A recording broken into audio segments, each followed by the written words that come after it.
Are they already in Chicago? The one and only Leo Biaz. Hey, Leo. I'm excited to be back, my man. It was 9 days in Vegas. We got stuck in the desert, and we had a little hangover remix out there, man. I wore a wig to school once, and they said no headgear was allowed. How did the spider web was it tights. obvious that it was a wig? Yeah. Oh, okay. I was having a terrible fun. wig. See, this is exactly why we have them on the show, and this is what makes them fun.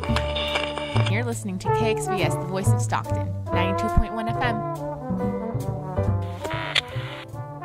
This is Darius Oliver, and you're listening to 92.1 KXVS, the voice of Stockton.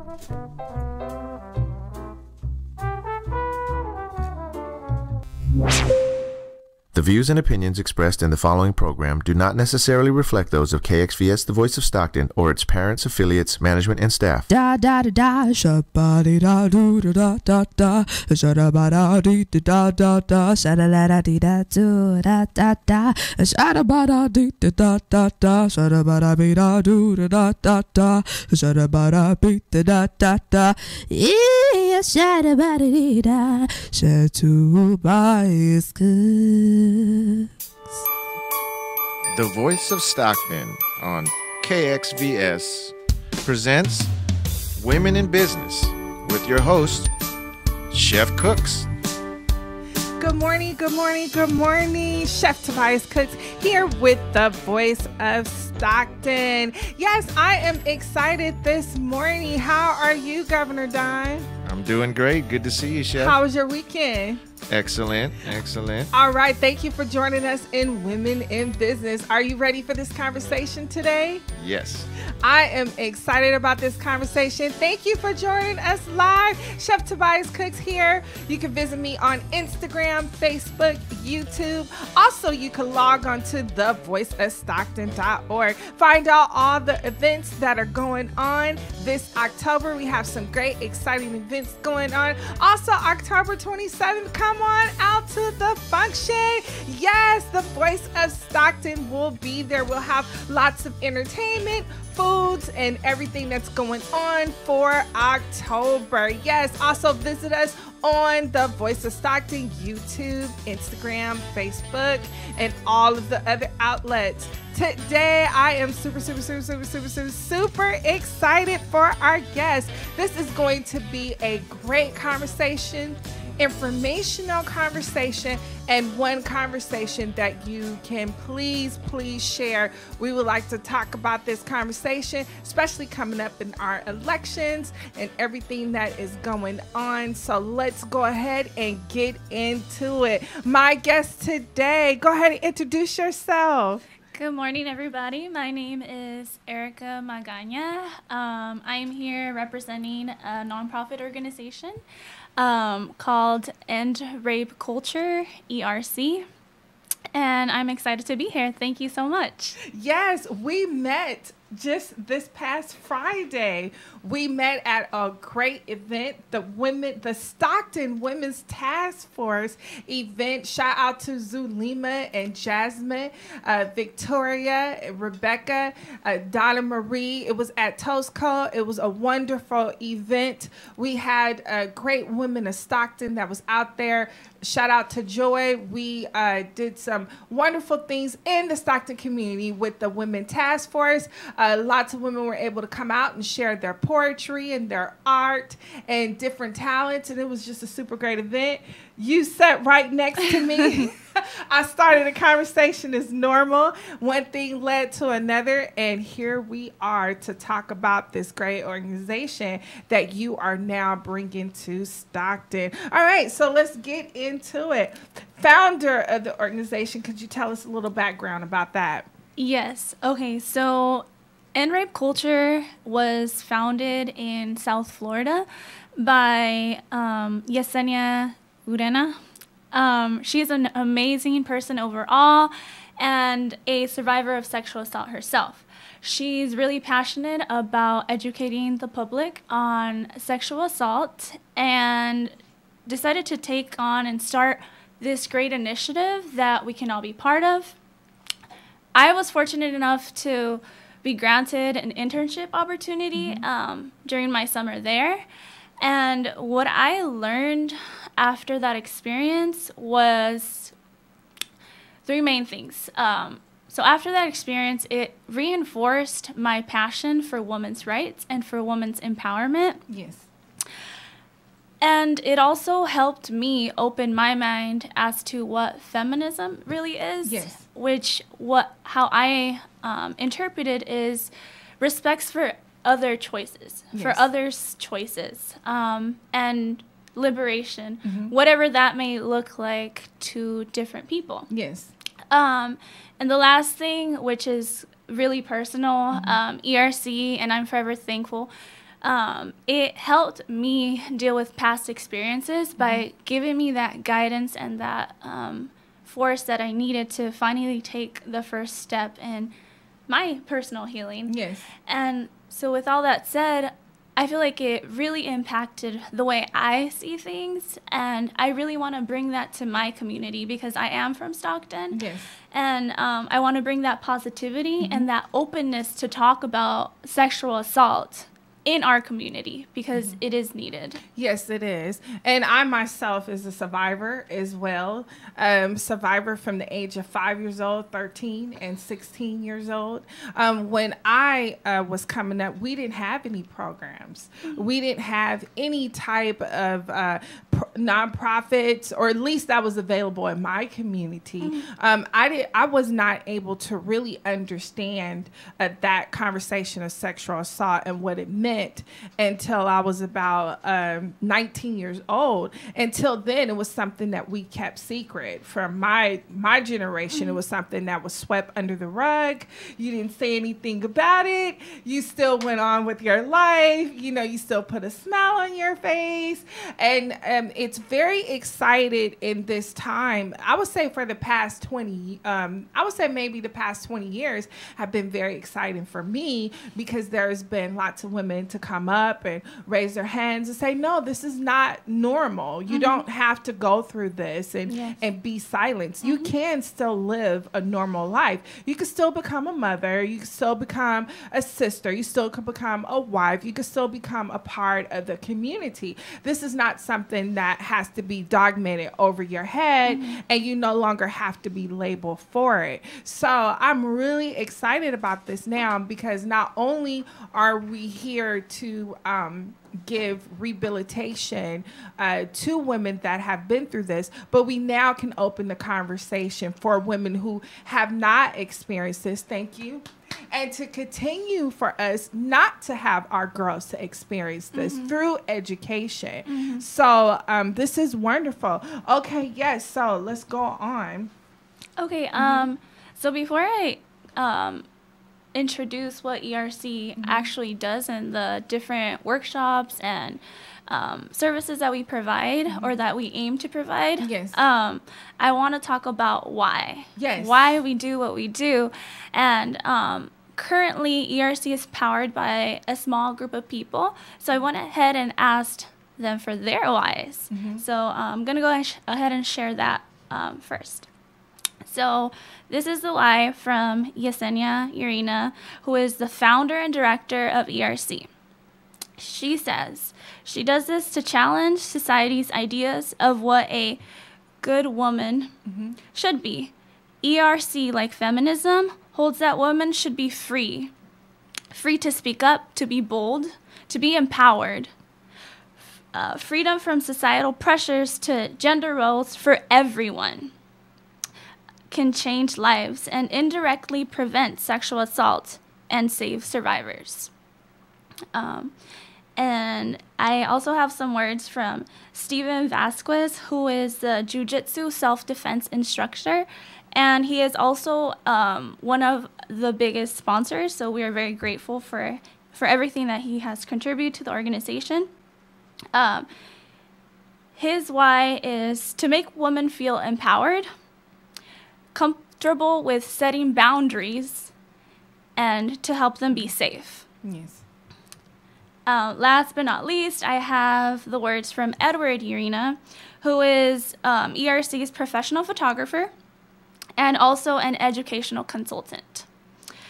So he says, because I have a mother, sisters, and a girlfriend, because I feel people using positions of power and physical force to achieve what they want is disgusting, because real men are feminist, and all sick perverts need to understand that they are ill and that we will not sit back and stay quiet.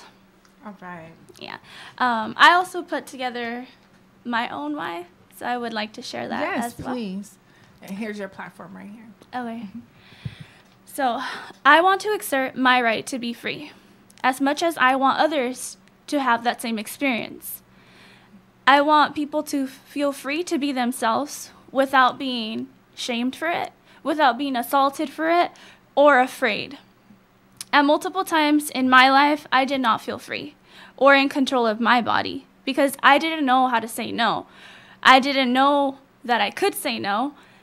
And after that, I didn't know how to cope with not knowing how to say no.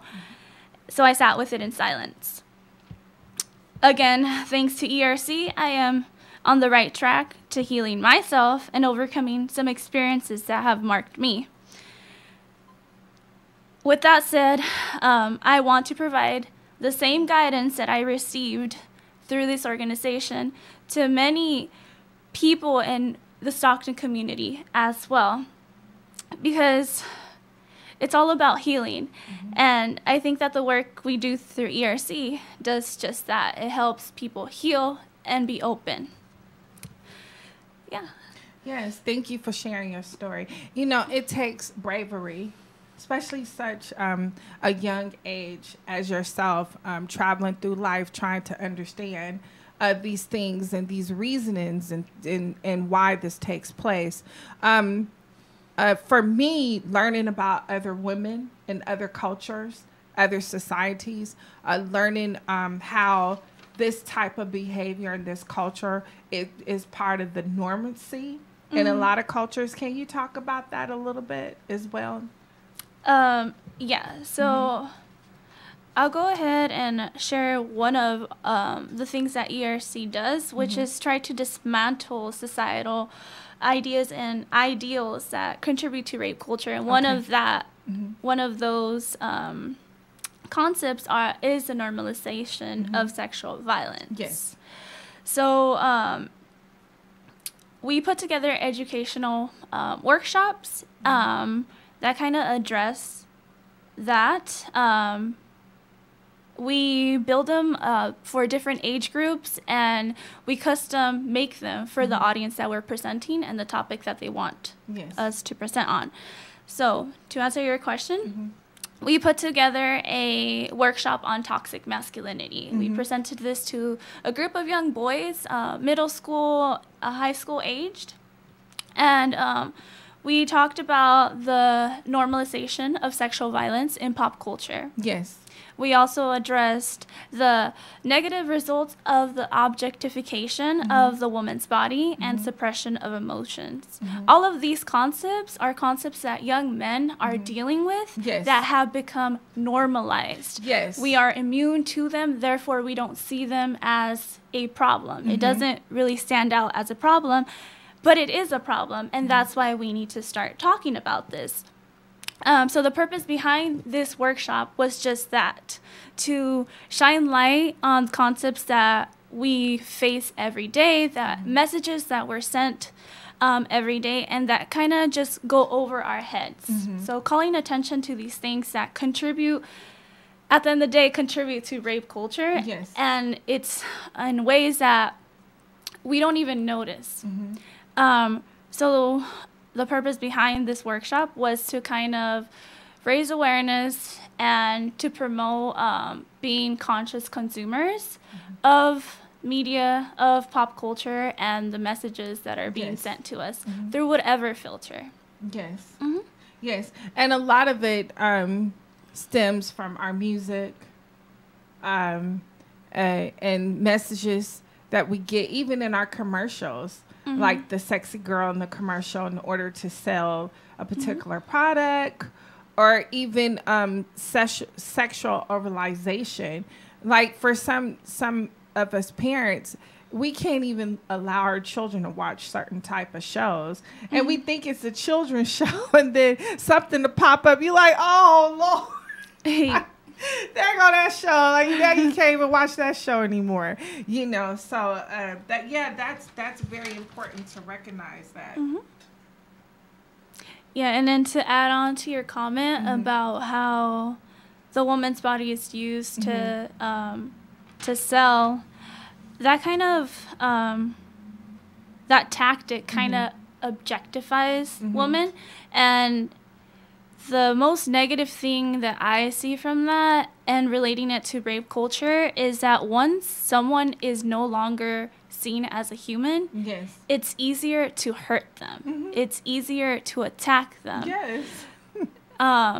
So that there's the issue once again, and it's being perpetuated through the media, through our consumption. Absolutely, and it goes far beyond just sexism. It goes into racism as well, and then it goes into class, capitalism. You know, and so that actually goes far beyond. It's far beyond of what we see it is. But I think it's very important now in this generation of beautiful children that are coming up. They're coming into the STEAM, the science, technology, engineering, arts program. Our children are starting to see, they're not starting to see too much of the black and white anymore. Now they're filling in the grays, and they're questioning, well, why do we have to be separate? Or why is there a gender balance? Or why is it this? Why is it that? How come it's just this is that? How come it can't be a blend or a marry of all things? And I think that this education for young people, I think there should be more education for us as well, for my generation and generation that's older, because we tend to put stigmas on gender. We tend to raise our sons, you're this, you're that, you don't show that you cry, you don't do this, or we raise our young women to marry the richest man, or marry that guy that's going to take care of you, instead of us saying to our young women, and I'm not preaching, I'm not preaching, but and nowadays our generation is much different, because now we're raising young women that you could do just as what the guys can do. You could do just as what the men could do. You can go as far as running for president, if you want. And then for our men, we're saying to them that it's okay to show your emotions. It's okay to love your children. It's okay to be more sensitive towards your sister, Juan. Be more sensitive towards your sister. That's actually my brother's name too. But yeah, so that's what it's all about. What we want to achieve with these workshops, we want to break through those gender norms and those gender roles, and kind of open people's mind that we can do what we want regardless of our gender. Yes. Can I ask you a question? And I ask you this question just because of your eyes being in the millennium generation. What do you think the fear is that we have, that I consider myself your auntie? But what do you think the fear that my generation, the older, have to accepting gender, or accepting the concept of women versus women, boys? What do you think that it is? So I have this conversation with my mom all the time. So I like this. I think it's all about it's different. It's just different, and for so long we have been tied to these traditions, and they're just hard to let go. It's about how we are socialized. Obviously, your upbringing is very different than mine. Yes. So you see me doing certain things, I don't think it's wrong. Yes. You might be like, okay, there she goes again, or So I think it's just because it's so different. That's the only thing that I see. It's different, and it's hard to let go of traditions. But I, at the same given token, I encourage people to be a little bit more open-minded, especially the older generation, because I personally really respect my elders, and I view them as role models. Yes. And I'm sure other young kids do too. Yes. Yes. And I think that a lot of us, you want to chime in, Governor, I think that my generation and even my mother's generation, we're curious. We do want to know. We do want to understand why is it now that the millenniums have proposed so much to us, and that generation have challenged us in ways far beyond that's a concept for us. And I think you're right that being stuck in traditions, especially as far as gender goes, because my generation, we came out of civil rights. We've conquered the racism. You know, we've identified that. We've had so many discussions over that over the past 50 years. You know, people had lost their lives for that, for equality, racism. Now we've moved to gender. Now we've moved to equality between men and women. And I think for us, because we've went through civil rights, you know, I'm on the end of the Jim Crow law and the civil rights. Now moving into gender, we've been challenged in so many different ways to that. We're like, wait a minute now, wait a minute. Okay, so we just straightened out the whole black and white thing. Now we have to straighten out the women and the male. Yeah, I was thinking it's really cyclical. I mean, think about the women's suffrage movement was, even though it's late if we think it historically, but that preceded the civil rights movement. You know, so women getting the right to vote was before black people had the right to vote. Yes. We went through the civil rights struggle, but look at our world today. Look at the blatant racism that people have to deal with now, and now people are going back to the bold racism that was what we were fighting against during the civil rights era. And I think that with what's going on with the Me Too movement and gender equality and gender preference equality, not just male female, but sexual preference, these things are a long time coming.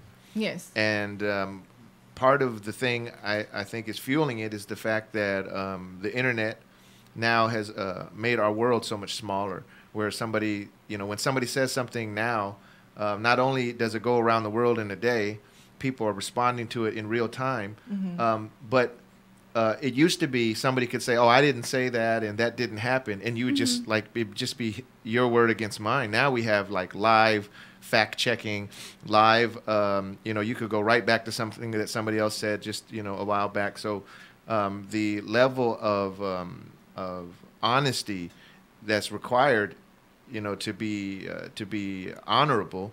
I think that's something that young people will look at, and the millennial generation look at, even though at the same time we have people now lying about stuff and bearing a false testimony or spinning things or framing things in a way that's knowingly deceptive is so common now.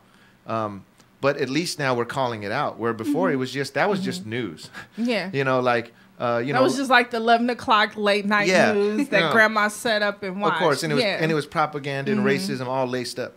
And now, we have alternative outlets for information. So I think it's a very healthy process. And one thing that strikes me is that just like, look, so civil rights happened, I was a kid when it was going on. It was the generation before me. Yes.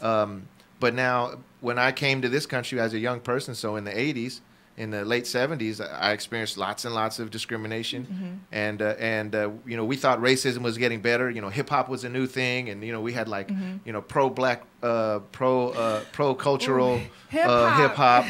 And so we thought, we were making progress. But all it took was to have a black president to have this racist backlash. So what it is it's this constant back and forth struggle. What they say, you take 2 steps forward and you take 1 step back. Well, if you even stop there, you're a step ahead of where you were. Yes. But if you keep on at it, you take 2 steps forward, get pushed a step back. If we understand this is the ebb and flow of societal change, then we understand how long it takes, how much effort it takes. So thank God for this next generation who have the energy, who have the awareness, who have the ability to communicate, and the confidence based on the fact that they don't have to just believe stuff. They can do their own research, and they can communicate with each other and build these strong coalitions, like with the March for Our Lives that happened because of the school shootings. So I'm very, very hopeful about it. To be honest with you, if that wasn't happening, I would feel very pessimistic about our future, because we just got here this announcement that we have like a hard date. Like if we don't totally reverse climate change and pollution and stuff in the next 12 years, there's going to be irreversible, catastrophic effects for our preceding generations. Well, that's a call to action, and we got to do something. Well, when it comes to this social thing, we can't just continue to sweep things under the rug, and also we also can't take a snapshot of the past and look at it with today's eyes without recognizing that the past had a different perspective. Yes. So I think really this is the first step, not the first step, but this is a necessary step to moving towards healing, to moving towards coming together. Because the truth of the matter is, you take a male over 40 in this country, and they did something in their life, that needs to be recognized by that person, that is not acceptable. Yes.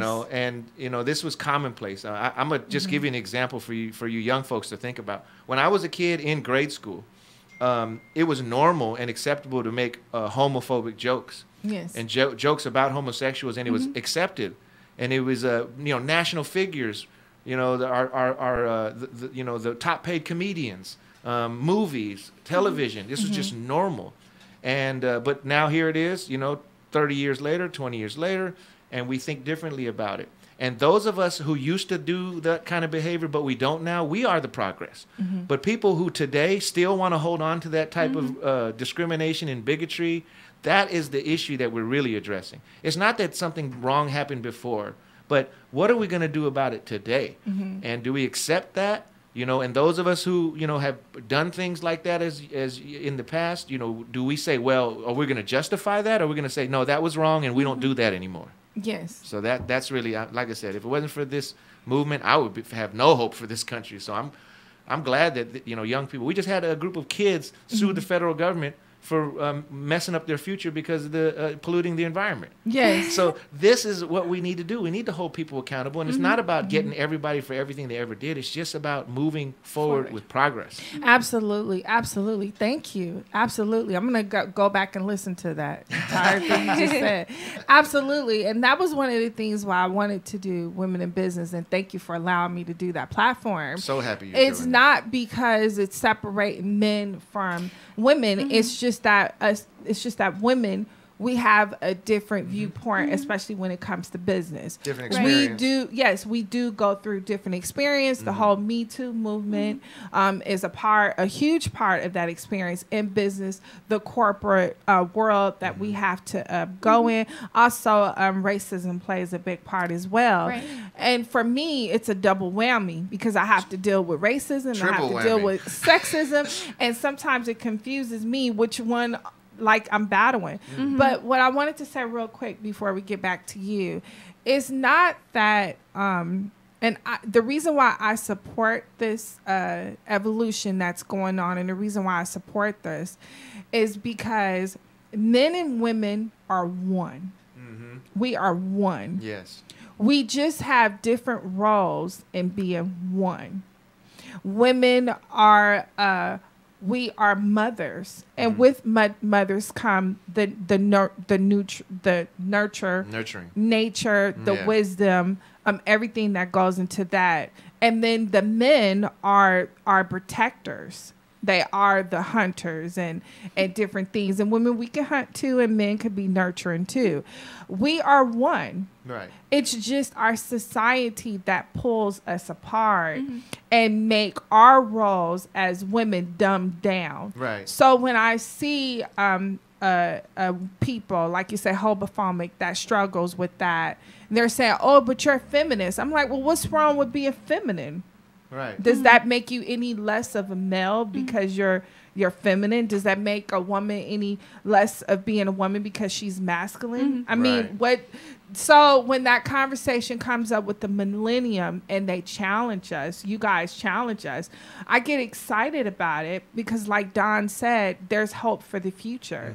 Now we're going to take a step back. We're going to say, look, rape is wrong because you have no control over another human being, but because of what our history has shown us.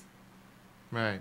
And hip hop, I love hip hop, Don. Yes, I am a hip hop fan. Okay, Of course. I will break it down on the thing. But the sad part about the hip hop part is that the further that we got away from the true message of hip hop, we start getting into discrimination against women. Right. Right. When did that happen? Well, I mean, like in the 90s, all of a sudden, hip hop turned into rap, and it was like one of the leading forces of misogyny and discrimination. Exactly. Not to get into that subject too much. No, but I think that's worth addressing. Here's what I think. I want to get back to Erica. Yeah. Well, but this is also the same thing we're talking about.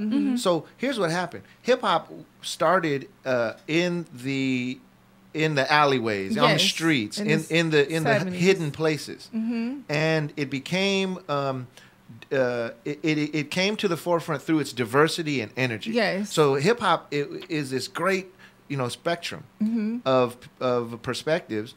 But once it became commercialized and they started, wanting to, it's all about the money. So they said, well, what sells? So once you start being that perspective, what sells? What makes us money? Well, we know sex sells. We know conflict sells. The news. There's a phrase that says, "If it bleeds, it leads." If it's bleeding, if someone's dying, then that's what we're going to put. Hey, tonight's news, somebody's dying. Somebody died. It's blood. It's awful. And so we're as humans, we're curious about those things. So what happens is our curiosities are exploited, and then negativity and negative stereotypes are reinforced. So it's up to us as consumers. Right now, organic food is all the rage, and you can get it in every store. But 2 years ago you couldn't.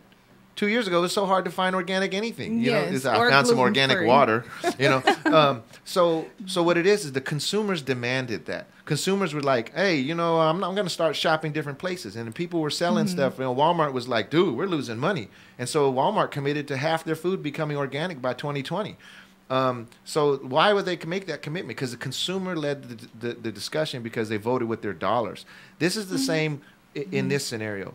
We need to reject things that are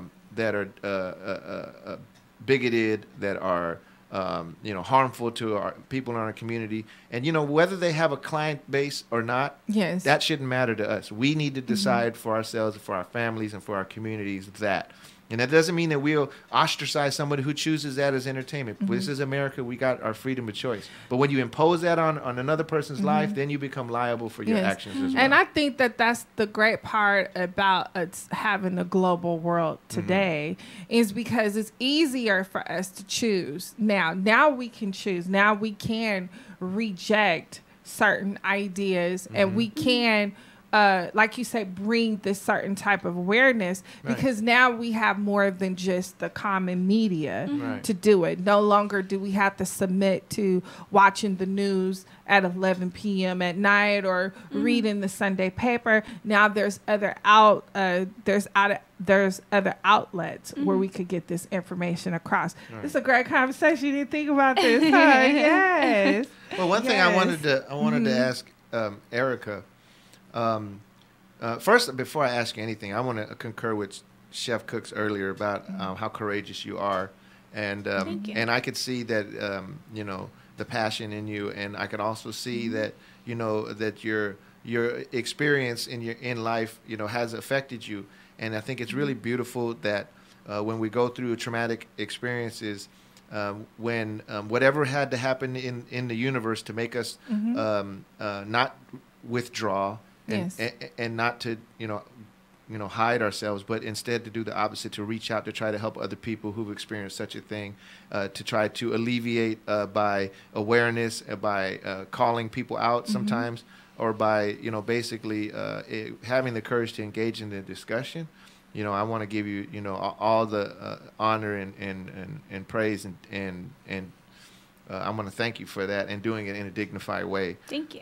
That's really what needs to happen because what it is right now, we're seeing a lot of defensiveness. I would point to, like what you talked about, what's going on in the national stage.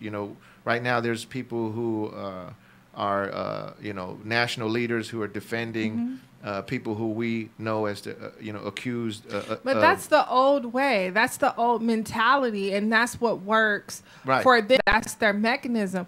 But right now, they're being challenged back. And it needs to happen. In our day, it was a conversation behind closed door. Like, we wouldn't even get the television. We wouldn't even get, any kind of rebuttal. It'd be like, this is what was made and this is done. But now we have the millenniums that are stepping up, and they're like, forget the reputation, forget all of this. We're gonna call you out on this. This is the history. This is what you guys have been giving us. But at the same time, it's kind of like it's what you call that.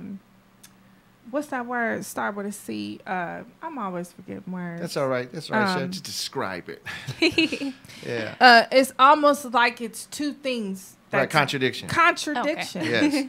Exactly. It's a huge contradiction right now. Definitely. And because I worked for Google for 2 years, and because I was exposed to technology and I was exposed to the AI of our world, now our millenniums are like, wait a minute, this is a huge contradictive. Right. Like, how can we grow? How can we keep putting forth technology and putting forth AI and moving us along, but our world, our climate is messed up. Right.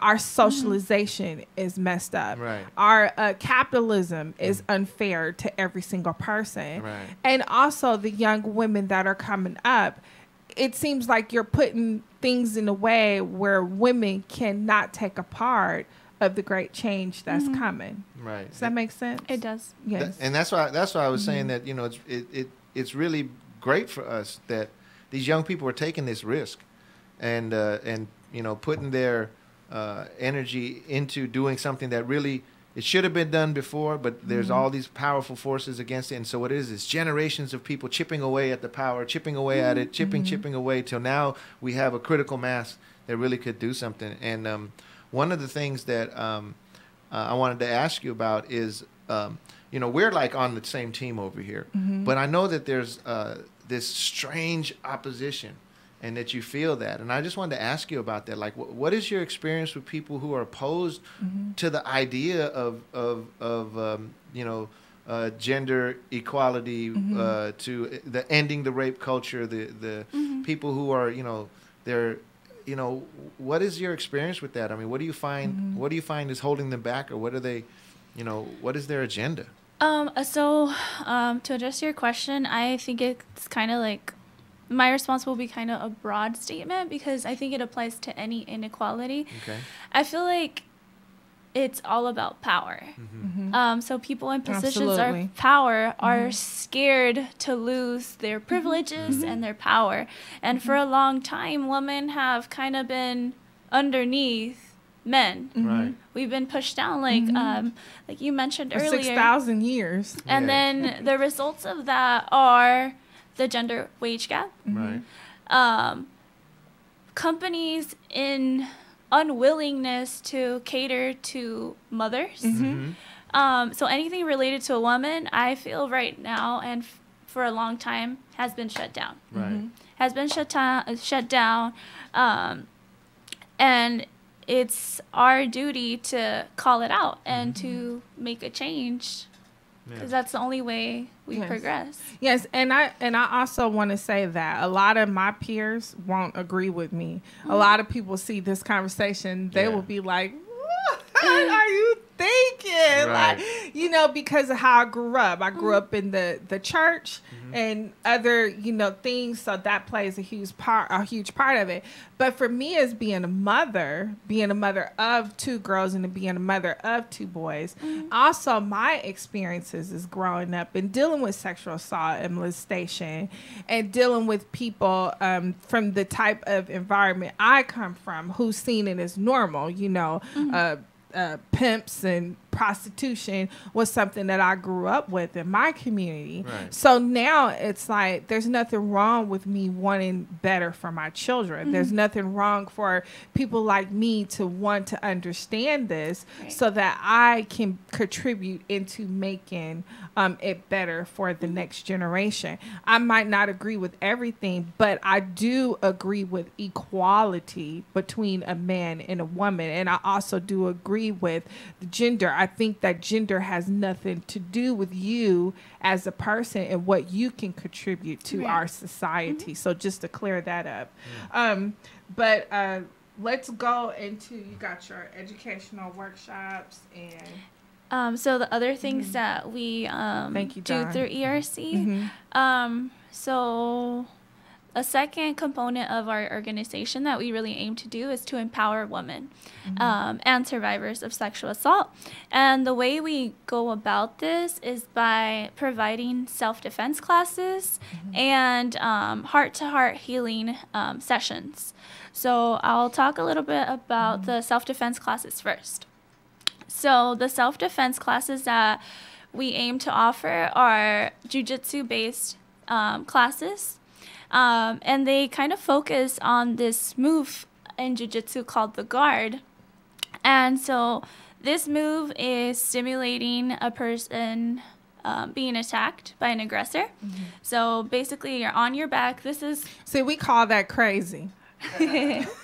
And we call it, you know, I don't know karate, but I do know crazy. That's what I call it. But okay, so, go ahead. So it's called the guard. And what it focuses on, like our trainer who put together the curriculum for the class, Steven, he says it's finesse over force. A lot of the times survivors of sexual assault report that they were physically unable to fight off their attacker. So with this technique, it's more so focused to disorient the attacker and escape, rather to get in a physical fight that we might lose. Yes. And sometimes pay with our lives. Exactly. Exactly. So another thing that we do with our workshops, we try to kind of give advice as to what's the best thing to do in that situation. But before we get into like the physical component in our classes, we also address not being afraid to set your boundaries and outspoken about it. So whenever you're in a situation where you feel uncomfortable, feel free to voice that you are uncomfortable. Yes. So a study revealed to us that some prisoners who have been attackers shared that if the person they attacked, had they said something to them, that would have diverted them. Yes. And avoid the whole situation. So we also try to instill that sense of empowerment to feel free to speak up when you're not feeling comfortable and set clear boundaries. And that whomever. goes with everyone, even including the people you love. Yes, and exactly. that's the hard part, because especially when someone you love, you're like kind of. But even if it's someone that you love, to speak up and let them know, I feel uncomfortable with this. So yes, so these skills are transferable. They're not only pertaining to if you're in a situation where you might be attacked, but everywhere. Just having that confidence in speaking up for your rights to feel comfortable, and to have people stop doing something that's making you uncomfortable, whether if it's like in the workplace, in your home, with your family, with your friends. So that's one thing that we try to instill in the attendees who go to the self-defense classes. What about knowing your rights, teaching women their rights? Yes, so that's something we put together with our educational workshops, and I feel like that's one of our main objectives, to know your rights, to know that your body belongs to you, and that because some people don't know what coercion is, or like, for example, if a woman is asked to, have a sexual encounter, they say no. Again and again and again and again, and they finally say yes. That is not a willing consent. Yes. That is kind of a forced consent, because they said yes to stop the person from keeping yes, asking. So consent is a big thing that we also try to promote in everything that we do. So Stockton, now you're bringing this to Stockton. What are some of the things what are some of the events that you're working on for Stockton? Okay, so we do try to put together larger scale events that raise awareness about sexual assault and how to minimize rape culture in our immediate surroundings. So first of all, I'm going to talk about it's kind of an online movement that we have going on. Okay. It's a pledge to end rape culture campaign. It's really simple. So we put together a pledge. It's about 10, it contains about 10 items that we can do and stop doing that contribute to rape culture. So easy way to participate, log on to our website, which is ercnow.org. Click on our pledge tab, and really embrace one of the tips that we give and incorporate it in your everyday life. If not all of them, that would be perfect. And there's simple things that go a long way. For example, one of the things we have on there is joking about rape or using the word rape out of context, because when we do that, we kind of take away the real meaning behind it and we become immune to it. Oh, trust me, I know about words, using certain words. And that's a problem now, is that we do have certain words in our culture that we have become immune to, and you're like, yeah. No. So with our Pledge to End Rape Culture campaign, we try to give people the tools to help contribute to that larger scale. Yes. And by doing these things, we become a hero to all the survivors and great role models for the generations to come. Yes. So more specific in Stockton. So one of my biggest goals with bringing end rape culture to Stockton is to organize a slut walk. So when you say slut walk, I'm familiar with the slut walk, but for our viewers, people that are watching this, let's talk about that so they can understand that. Okay. So the meaning behind a slut walk is to empower women and to free women from all the sexualization that has been tagged onto our bodies, and just being free to have ownership of our bodies. So it's a woman empowerment movement. I know some look at it as kind of skeptical, but how it originated, it was after a police officer told a group of girls that if they stop dressing like sluts, then they will not be raped.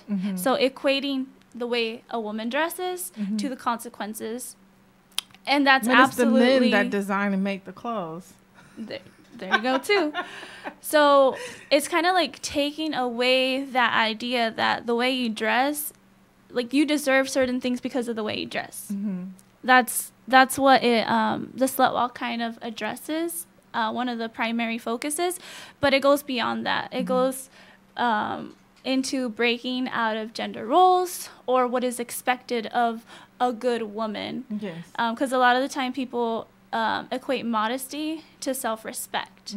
And like I said, I learned a lot about what feminism is. Modesty is self-respect. That's a good one. Yeah, so it's kind of breaking away from that idea. Right. Because all human beings deserve respect. Right. Regardless, and I think that's something that happens all the time. That's something that we even heard, with the Supreme Court nomination, that kind of false reasoning. Like, if a woman if a woman is dressed provocatively, or if she's dressed in a revealing way, it somehow excuses her abusing her. And you know, if a woman is totally nude walking down the street, that doesn't give anyone the right to assault her, or to, you know, take advantage of her, or to force her into anything. And so really that's just kind of like a crazy notion that's been perpetuated throughout the years. Now, not to say that I wouldn't advise somebody that way. Look, hey, you're going to be over in that place, you know, watch out, watch your back. Oh, you're going to be in this area, you know, make sure you don't leave stuff in your car, or you know. So there, you know, we want to give people good advice. You know, I got 5 daughters, so you know, I'm going to say, hey, you know, be careful about how you dress and who you're around, because of what, you know, because of other people, you can't control that. Right. But it's not like as if my daughter went to a party and she was wearing a dress with the split up to here, and she was looking, you know, attractive, and then somebody did something to her. Like, that's not an excuse. You know, we want to prevent harm, but that doesn't excuse the harmer. You know, like, you know, if somebody does, let's say you have, you know, money hanging out your purse or your pocket, and somebody robs you. Okay, yeah, so yeah, you did like let them know you had money. Yeah, so right? blaming the victim. But that didn't excuse the crime of To robbery. happen. Right? It's just like walking past a bank. Oh, they have money. But right, exactly. but That would the be like thing to excusing that- robbing a bank because they got money. Exactly. But the thing to that is that we have cultures where women are completely covered, and yet they still have the highest rate. Exactly. Exactly. That is a great point, and I think that needs to be brought up. Like, And when then people there's other mention it. cultures where women don't even wear shirts or bras, and nothing happens to them because that's how men and women have been socialized. Absolutely. Right. We do have cultures like that. Exactly. and they have the lowest of rape Right. in Exactly. that community. Yeah. Or Right. or probably never heard of rape or what it is. Right. That's the same the boys will be boys things. You know, like now I'm gonna She say got excited. right. Like, and we literally heard that. Like, and here's the false dichotomy. You can prove somebody wrong in that mentality, because all you got to do is when somebody thinks like that, they already discriminate. They're already Right. prejudiced, and they're already bigoted. So all you got to do is turn the table. So, oh, boys will be boys. So then that's your excuse for this person. So here's another person of a different nationality or ethnicity. Are you okay with how they behaved, and you think that it's no big deal now? Oh, no, they should still be locked up. Well, then, boom, you just expose their hypocrisy. And then and in that process, if you do it the right way, hopefully they'll recognize that and, you know, recognize their own bias. Go ahead. I just love everything you just said. I love the way you think. Yeah, so That's what happens when you have kids. Yes, that's right. Yeah, That's right. it's either you reject it or you want to help it. You know, it's that kind of thing. Oh, I want you to be just like me and act like me and talk like me, or I want you to be better than me. right. So as our generation, we have to look at your generation and say, do we want you to follow in our footsteps as we were followed in our parents' footsteps? No, we didn't. We didn't follow in their footsteps. We did not, absolutely, or there'll still be Jim Crow to this day. Right. We fought against that as well. So we want you to be better than us. And this is and this is what comes out of it. It's hurtful, it's painful, but this is what's going to come out of it. And again, we need to get ready for the bigger elephant in the world. That's technology and AI. Right. AI does not care about race or gender or class. Did you know that? I didn't. Yeah, AI. We're on AI right now. Right, exactly. AI does not ask you a survey of who you are. They just want to know if you're flesh and blood and you have a brain and are you thinking. Right. Nice. Right. Okay. And can they sell you something? Exactly. And yeah, and that's a different form of control. But that's an interesting point, because like right now, like think about the conversation around AI. There's a country, I believe Saudi Arabia is the country that has its first AI citizen. Now think about this. It's an AI that's gendered as a female. Yeah, it has rights. That's their first citizen, right? It has the right to speak. But wait a minute. Now we're talking about a country that the women in that country aren't full citizens, right? So that's interesting. You know, we can't let artificial intelligence gain more rights than our actual humans. Yes. Yeah. Crazy. That's a whole nother conversation. Yeah. And a conversation to everything that we invent is women first. That's a whole nother conversation. Well, you know, hey, my mom is a woman, so I'm half woman, right? Nice. And you know what? Like, whatever relationship you got with your parents, you know, recognize where you came from. And if you don't recognize like where you physically came from, then you're probably going to make some huge mistakes, and you're going to make huge mistakes anyway. So we got to be cognizant of that. You know, everybody is born from a woman, you know, and so not just older men, but you know, young men, women, children, older women. We all need to look at each other with fresh eyes. Yeah. So what are some of the resources and support that you're seeking here in Stockton so that you could bring this organization to us? So some resources and support. Well, first of all, I want to build a team out here. All right. Since I want to expand. And obviously, we're always taking donations because that's how an organization runs off. But also support and openness as to like what ERC seeks to bring to our community in terms of the messages that we want people to take away. Just come to our events with an open mind. Okay. I'm planning out a month full of events for April, so fingers crossed I'm able to like partner and work with community members who are willing to volunteer and help out to put this together.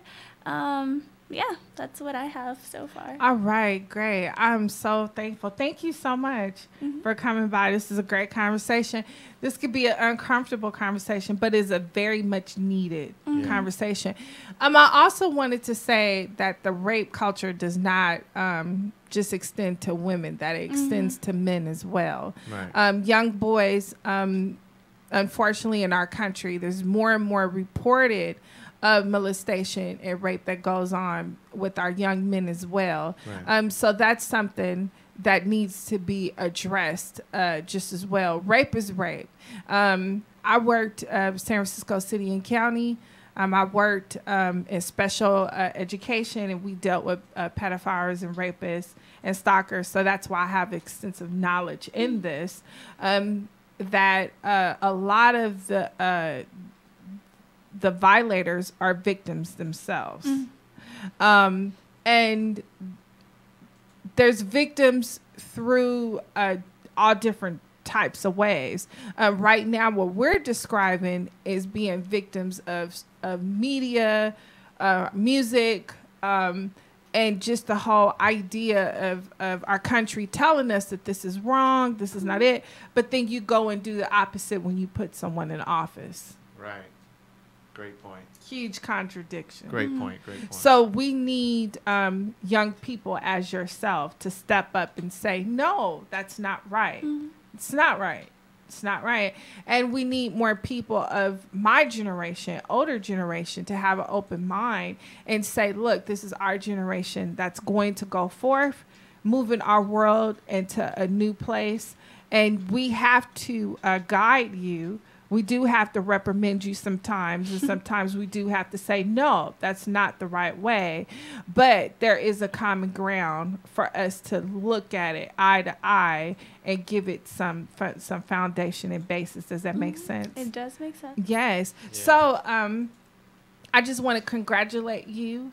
Hopefully the resources that you'll get, back-ends from churches, from other non-profit organizations, from schools.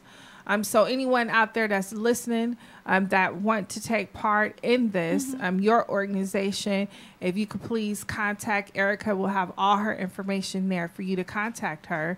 I have some people in mind just sitting here thinking myself. Thank you. That this is something that's much needed, especially in this community. Right. ERCnow.org.